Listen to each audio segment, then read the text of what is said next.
Depending on what part you played, the rules were different.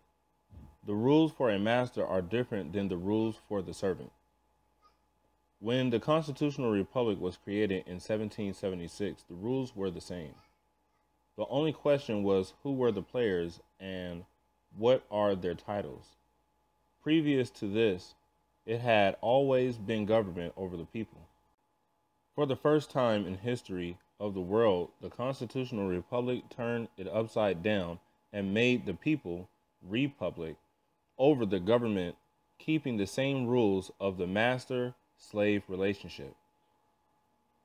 From the Declaration of Independence, we hold these truths to be self-evident, that all men are created equal, that they are endowed by their Creator with certain unalienable rights, that among these are life, liberty, and the pursuit of happiness. Under the rules of this constitutional republic, the people are the masters and the public servants are the slaves. It is not the function of our government to keep the citizens from falling into error. It is the function of the citizens to keep the government from falling into error. American Communications Association versus Dowds, 339 U.S. 382, 442. Said another way, it is not the function of our servant to keep the master from falling into error. It is the function of the master to keep the servant from falling into error. Said another way, it is not the function of the employees to keep the employers from falling into error. It is the function of the employers to keep the employees from falling into error. Said another way, it is not the function of our children to keep the parent from falling into error.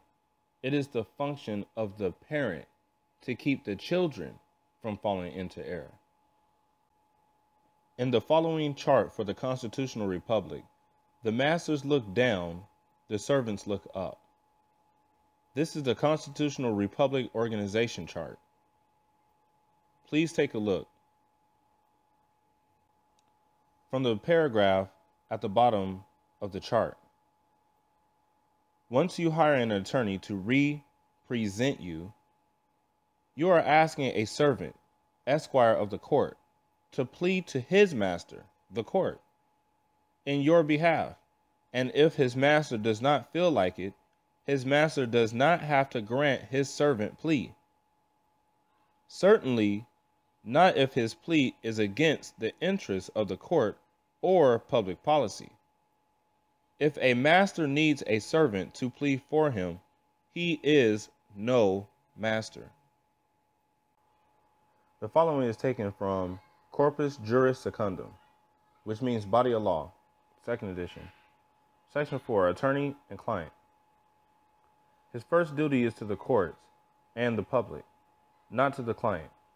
And wherever the duties to his client conflict with those he owes as an officer of the court in the administration of justice, the former must yield to the latter. The office of the attorney is indispensable to the administration of justice and is intimate and peculiar in its relation to and vital to the well-being of the court. An attorney has a duty to aid the court in seeing that actions and proceedings in which he is engaged as counsel are conducted in a dignified and orderly manner, free from passion and personal animosities, and that all causes brought to an issue are tried and decided on their merits only. To aid the court.